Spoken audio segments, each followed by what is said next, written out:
wanted to record this really quickly before I forget, because I was just thinking this right now, is that, a lot of our beliefs are shaped by what we're taught, and they're shaped by things that we've learned or we've read through life. And sometimes these beliefs that we've created are exactly what's stopping us from living our life to the fullest.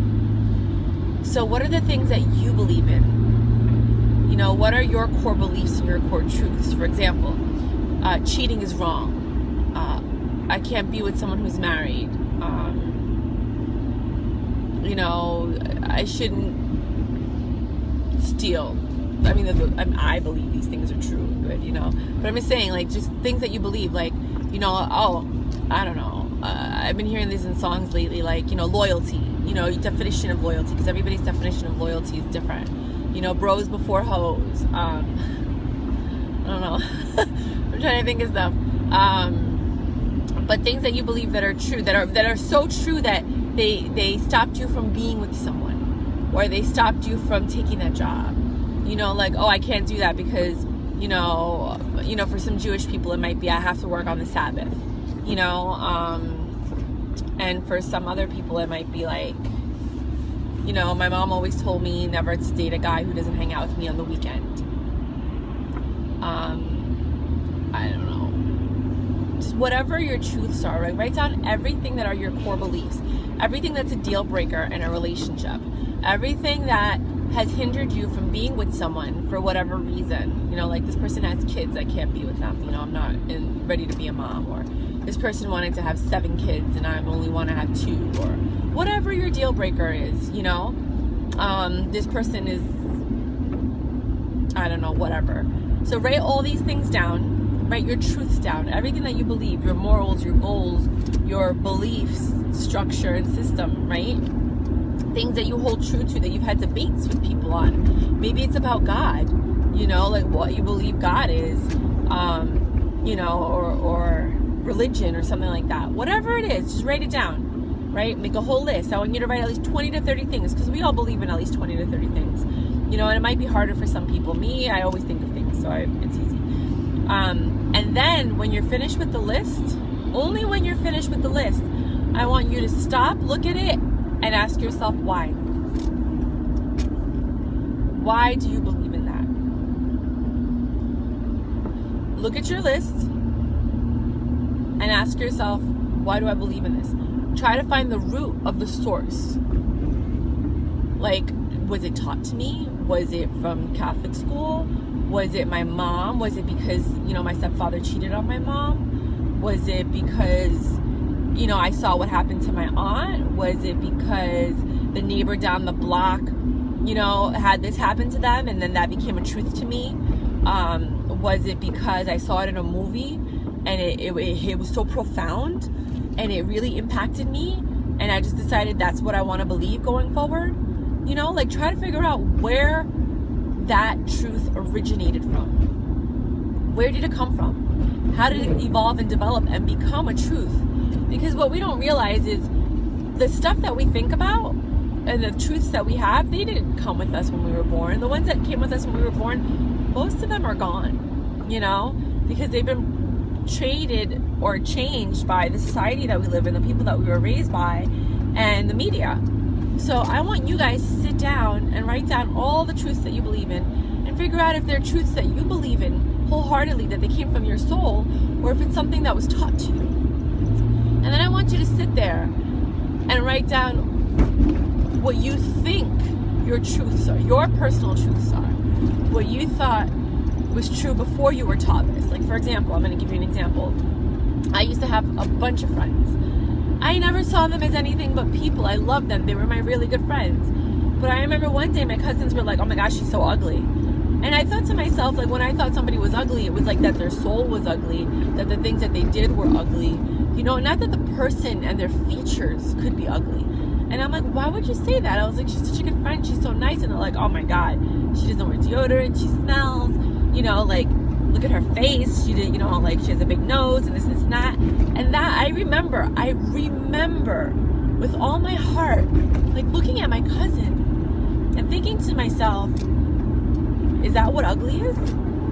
Because I didn't think this person was ugly at all. I thought they were beautiful and stunning and amazing.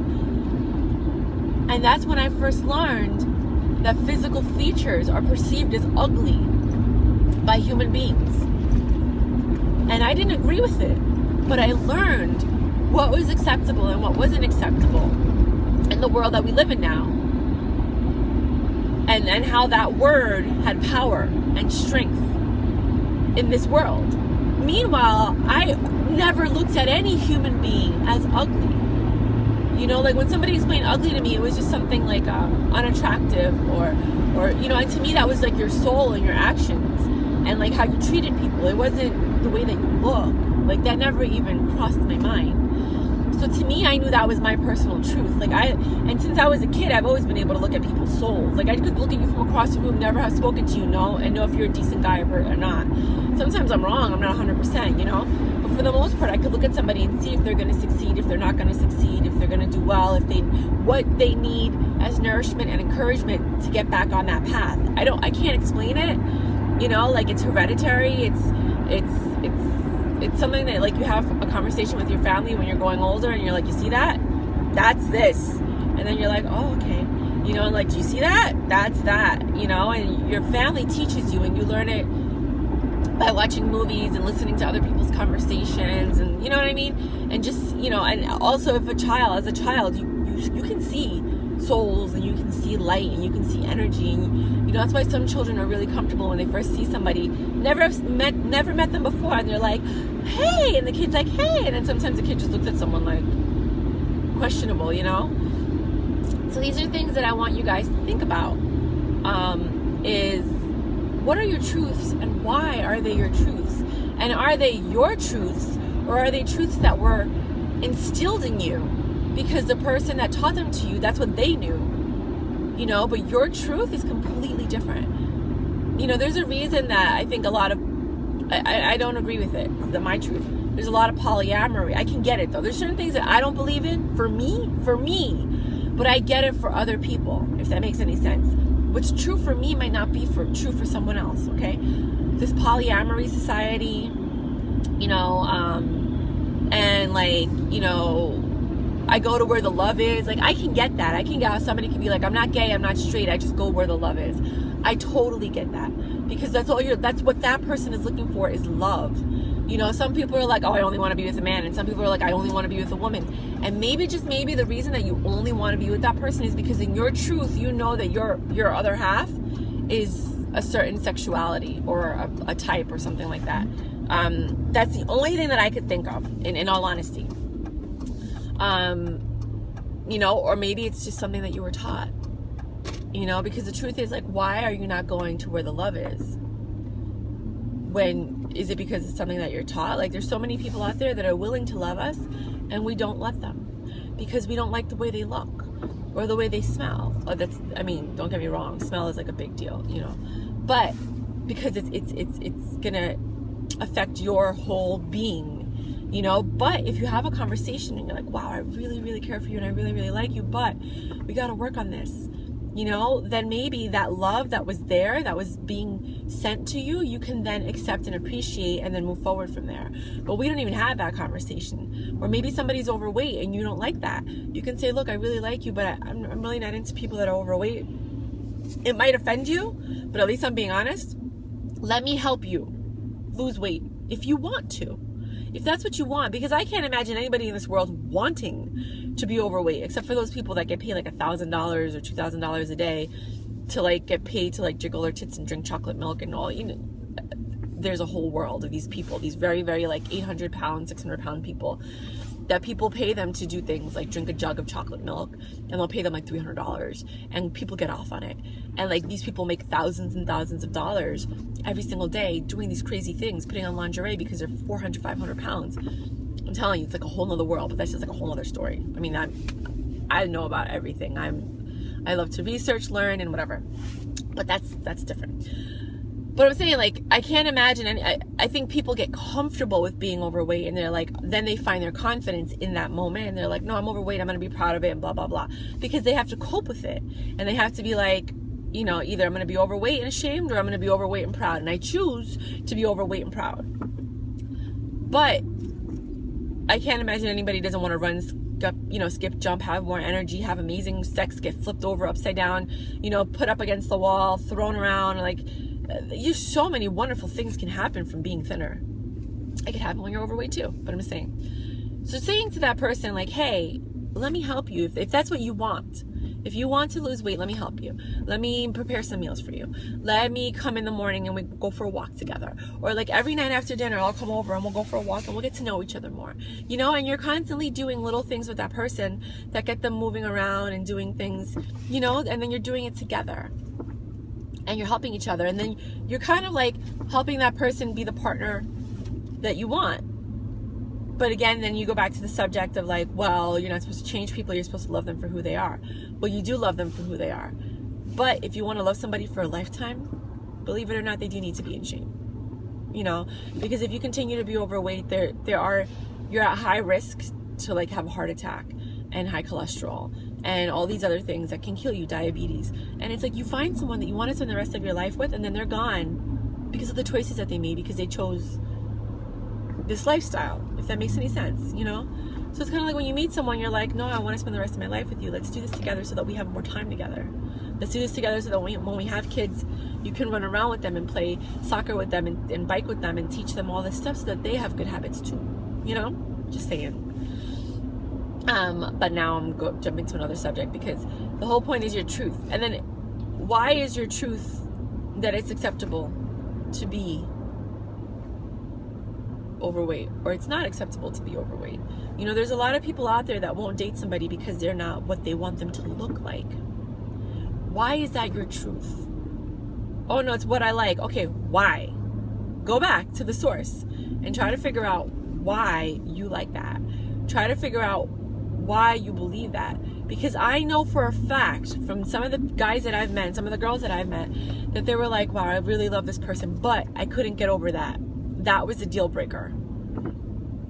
Why was that a deal breaker? That's what I want you guys to understand and to find the core and the truth of, because some things are deal breakers.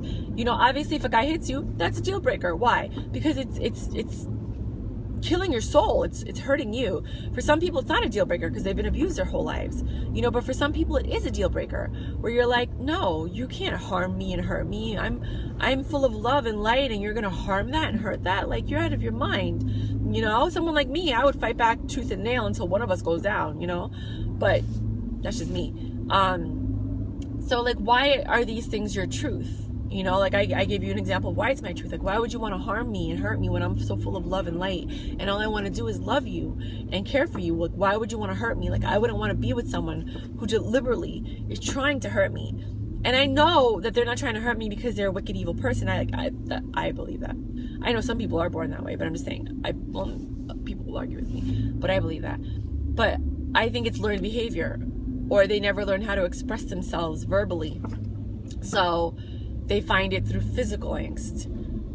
They want what they want. They're controlling. There's a lot of reasons why this other person would do that to harm you. But regardless of what that reason is, my truth is, when I'm with somebody, there's no cheating, there's no hitting.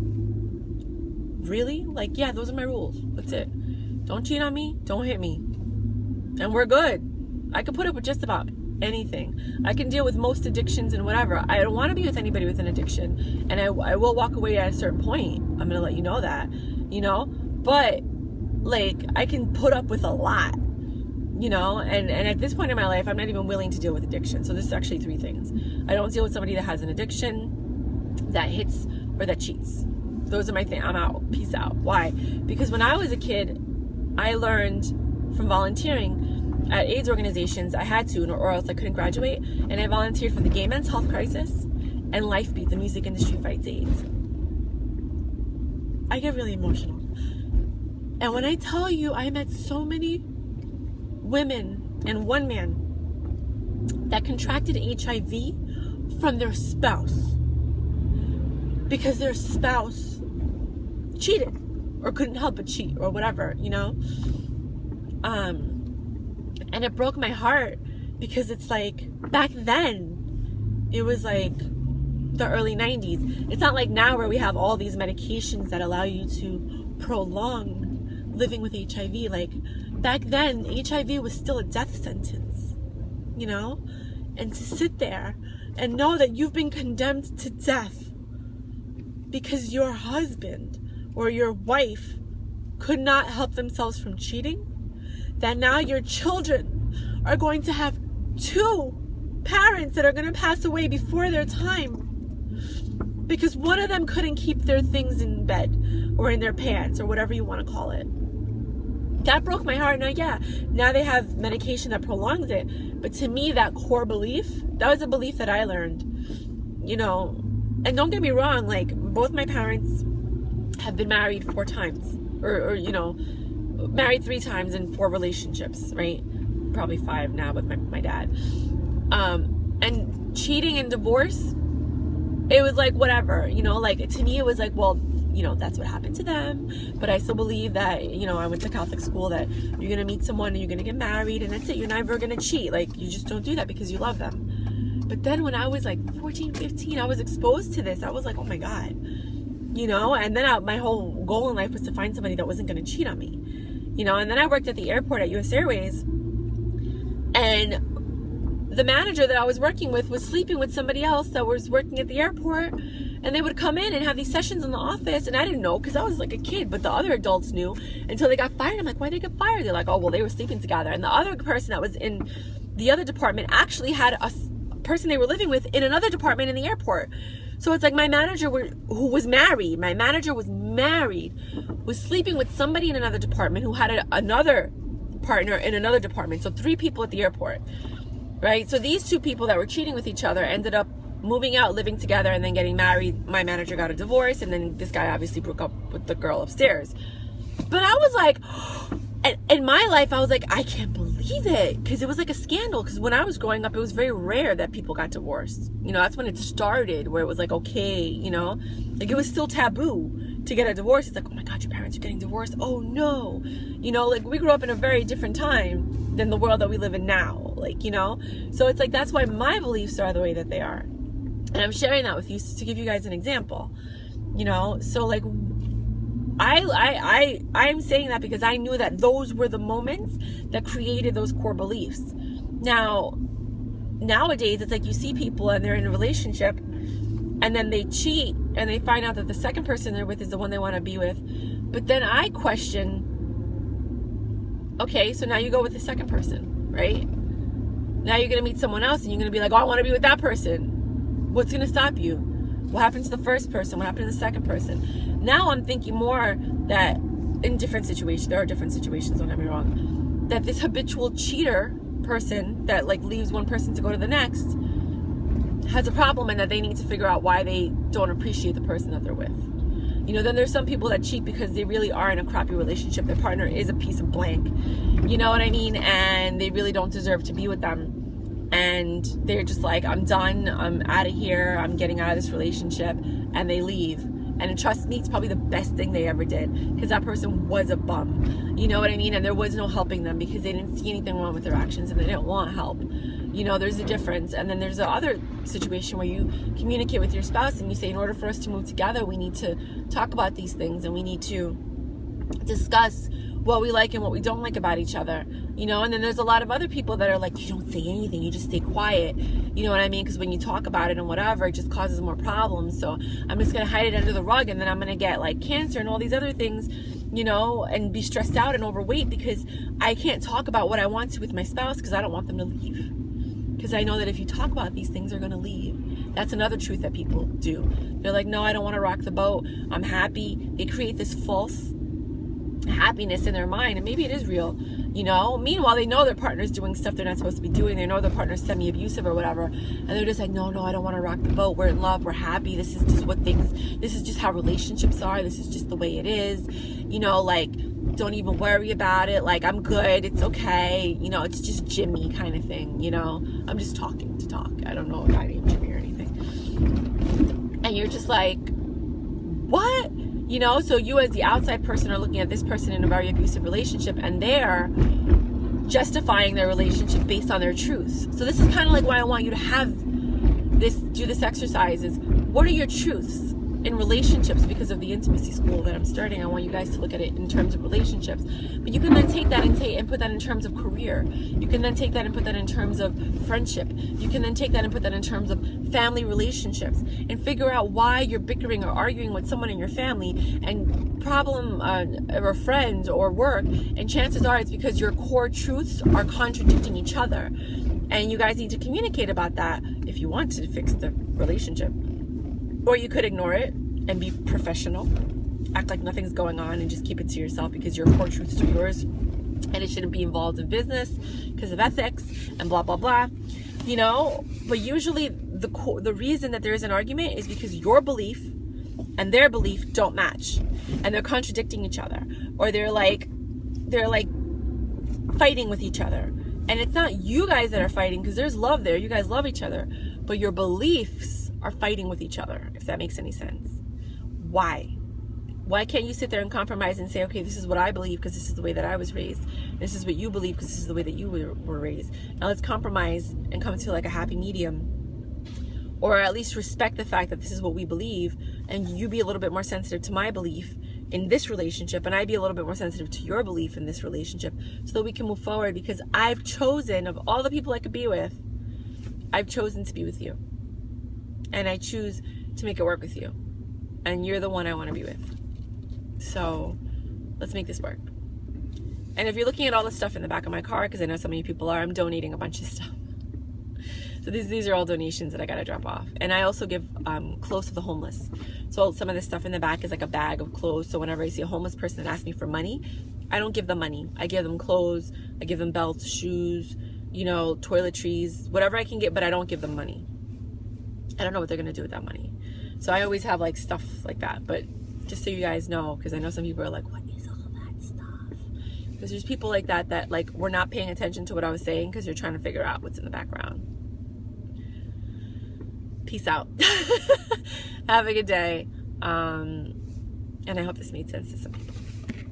And I hope it helps somebody. I really do.